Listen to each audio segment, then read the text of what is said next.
অনূর্ধ্ব-19 নারী এশিয়া কাপের সুপার 4-এ প্রথম ম্যাচে ভারতের কাছে 8 উইকেটে হেরেছে বাংলাদেশ।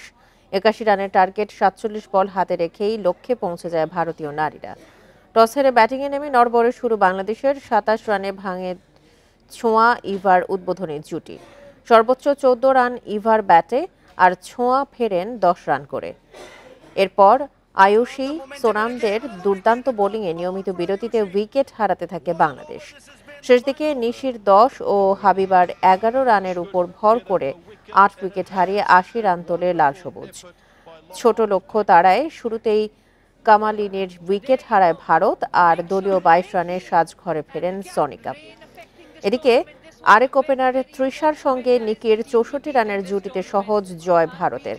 58 রানে অপরাজিত থাকেন তৃষা, আর নিকি করেন 22।